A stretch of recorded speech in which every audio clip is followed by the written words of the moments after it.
बच्चों फिर से बायो की क्लास में वेलकम कर रहा हूँ। आपको पता है कि हम लोग क्या कर रहे हैं, इकोसिस्टम।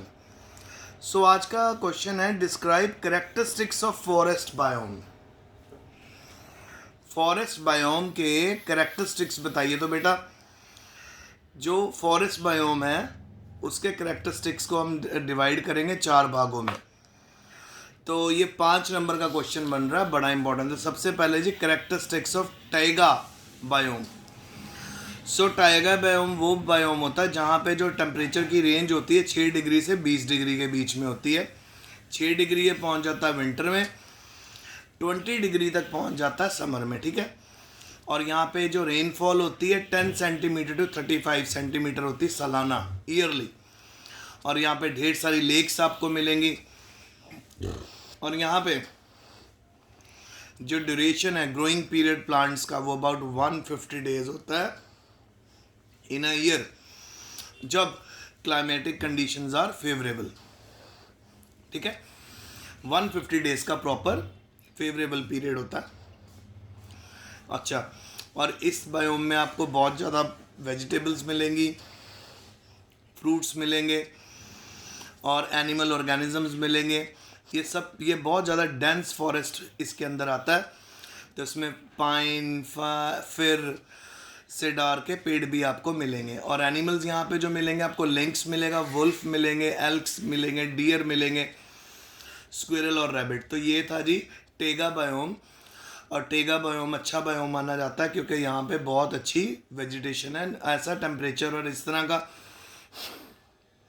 एनवायरनमेंट है कि बहुत ही बढ़िया एनवायरनमेंट मिलती है। नेक्स्ट है जी प्लांट्स को और एनिमल्स को। कैरेक्टरिस्टिक्स ऑफ छपराल बायोम, ठीक है। छपराल बायोम क्या, यहाँ पे बहुत लिमिटेड विंटर रेनफॉल होती है, यानी यहाँ विंटर के समय बारिश होती नहीं है।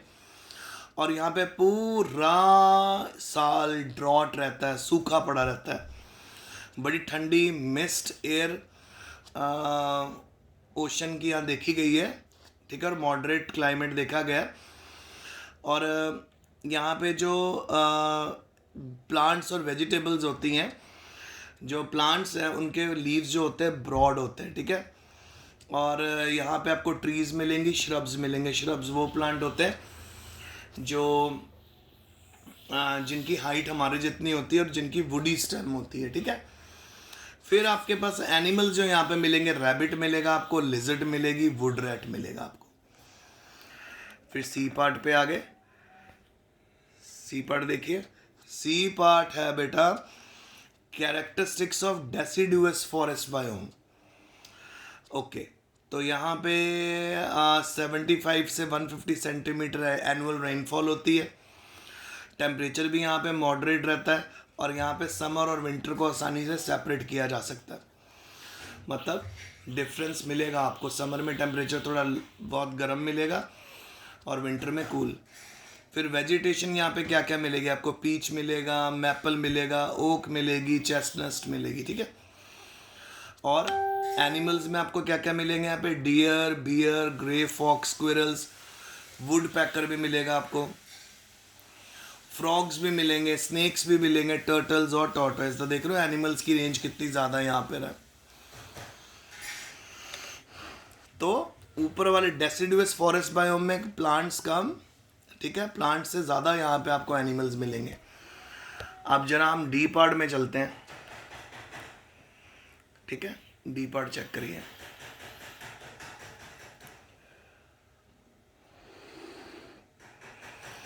डी पार्ट जो है वो है जी ट्रॉपिकल रेन फॉरेस्ट बायोम।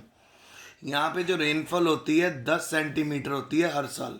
कम है थोड़ी है ना कि ज़्यादा है, ठीक है। मोर देन यानी 10 सेंटीमीटर से ज़्यादा, तो यहाँ पे अच्छी बारिश पड़ती है। और यहाँ पे they are the richest in flora and fauna. तो आप ये कह सकते हो कि यहाँ पर सबसे ज़्यादा प्लांट और सबसे ज़्यादा आपको एनिमल्स देखने को मिलेंगे।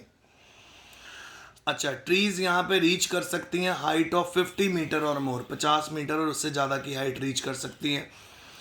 और यहाँ पे जो प्लांट्स होंगे उनके आपको ब्रॉड लीव्स मिलेंगे।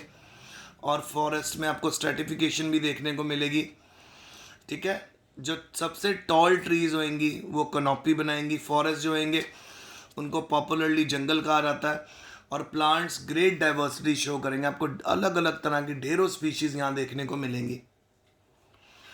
अच्छा, अब अगर एनिमल लाइफ के बारे में बात करें तो एनिमल लाइफ यहाँ पे होगी जी मंकी, स्लॉथ, टर्माइट्स, एंड और बहुत सारी कलर्ड बर्ड्स आपको यहाँ पे देखने को मिलेंगी। बड़े बड़े कार्निवोर्स देखने को भी मिलेंगे और वैरायटी मिलेगी आपको फिशेस की रिवर्स के अंदर, ठीक है। और लार्ज नंबर ऑफ इंसेक्ट्स भी आपको यहाँ पे मिलेंगे। तो आप कह सकते हो कि टेगा, चपराल, डेसिडुअस फॉरेस्ट और ट्रॉपिकल रेन फॉरेस्ट में सबसे ज़्यादा जो फ्लोरा और फौना है वो है जी ट्रॉपिकल रेन फॉरेस्ट में आपको मिलेगी। फ्लोरा एंड फौना क्या? फ्लोरा होता है बेटा प्लांटेशन उस पर्टिकुलर एरिया की, और फौना मतलब उस पर्टिकुलर एरिया में कितने एनिमल है। फिर आगे आ गया बच्चों, describe the type of ecosystems. 3 तरह के इकोसिस्टम होते हैं, नेचर पे, ड्यूरेशन और साइज के ऊपर डिपेंड करते हुए, ठीक है। तो इकोसिस्टम की 3 तरह से हम इसको डिस्क्राइब कर सकते हैं। सबसे पहला है जी नेचुरल इकोसिस्टम। जो इकोसिस्टम होता है ये नेचुरल भी हो सकता है, आर्टिफिशियल भी हो सकता है। नेचुरल इकोसिस्टम जैसे पॉन्ड हो गए, लेक होगी, डेजर्ट हो गए, ग्रासलैंड हो गए, फॉरेस्ट हो गए, विलेज भी हो गया, ठीक है, हिल साइड होगी, फील्ड होगी, ये सारे नेचुरल इकोसिस्टम में आते हैं। अ सिंगल लॉग और edge of a pond are also intense of ecosystem, ठीक है, इंस्टेंस। फिर आगे चलते हैं। आर्टिफिशियल इकोसिस्टम जबकि जो मैन मेड होते हैं वो होती हैं बेटा स्पेसशिप हो गई, फ्लावर बेड हो गया किचन गार्डन का आपके घर की बैकयार्ड में, एक्वेरियम जिसके अंदर हम मछली पालन करते हैं, और हाउस प्लांट्स को जब हम घर के अंदर रखते हैं, वो सारे हमारे जो इकोसिस्टम है वो आर्टिफिशियल इकोसिस्टम है। फिर नंबर 2 पे आ गई टेम्परेरी इकोसिस्टम। टेम्परेरी इकोसिस्टम जी ये ड्यूरेशन ऑफ इकोसिस्टम के ऊपर डिपेंड करते हैं। जैसे rain fade Pond's and laboratory culture of protozoa और परमानेंट सच एज फॉरेस्ट और लेक।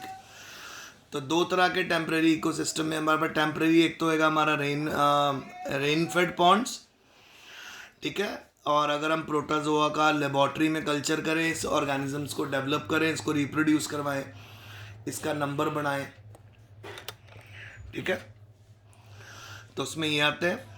और जो परमानेंट इकोसिस्टम में वो तो आपके फॉरेस्ट और लेक हो गए। फिर है जी माइक्रो इकोसिस्टम और मैक्रो इकोसिस्टम। माइक्रो इकोसिस्टम देखिए, इकोसिस्टम बहुत छोटा भी हो सकता है, अगर वो छोटा है तो उसको माइक्रो इकोसिस्टम बोलेंगे, अगर वो जैसे एक फ्लावर पॉट हो गया, और अगर बहुत बड़ा तो उसको मैक्रो इकोसिस्टम बोलेंगे, जैसे ओशन हो गया और फॉरेस्ट हो गया। सो बच्चों ये आज का मेरा लेक्चर था। मैंने आपको आज क्या बताया? मैंने आपको फॉरेस्ट बायोम के कैरेक्टरिस्टिक्स बताए, और उनमें हमने टाइगा बायोम किया जहाँ पे 6 डिग्री टू 20 डिग्रीज के बीच में टेम्परेचर रहता है। चपराल बायोम किया जहाँ पर मैंने आपको बताया कि बहुत थोड़े समय के लिए बारिश होती है, बाकी मैक्सिमम टाइम वहाँ पर सूखा रहता है। फिर डेसिडुअस फॉरेस्ट बायोम के बारे में मैंने आपको बताया कि यहाँ पर जो रेनफॉल है 75 से 150 सेंटीमीटर तक की होती है एनुअल, यानी बहुत अच्छी रेनफॉल होती है। फिर उसके बाद यहाँ पे आसानी से हम समर और विंटर में डिस्टिंक्शन कर सकते हैं।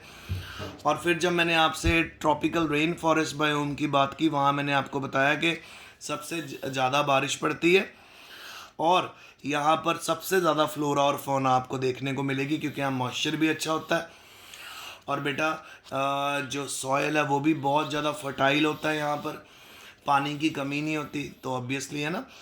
और फिर मैंने आपको अलग अलग तरह के इकोसिस्टम, एक नेचुरल इकोसिस्टम बताया, तो नेचुरल और इकोसिस्टम में आ गई हमारी लेक्स, डेजर्ट, फॉरेस्ट, विलेज, और जो आर्टिफिशियल इकोसिस्टम उसके अंदर हमारा एक्वेरियम आ गया, ठीक है, और पॉट्स ऑफ हाउस प्लांट हो गए। फिर टेम्परेरी इकोसिस्टम में मैंने आपको बताया लेबोरेटरी कल्चर ऑफ प्रोटोजोआ, और परमानेंट में फॉरेस्ट और लेक, और माइक्रो इकोसिस्टम जो छोटा होता है जैसे एक छोटा फ्लावर पॉट, और मैक्रो इकोसिस्टम जो बड़ा होता है जैसे ओशन एंड फॉरेस्ट। सो बेटा आज का यही लेक्चर है। Take care, study hard.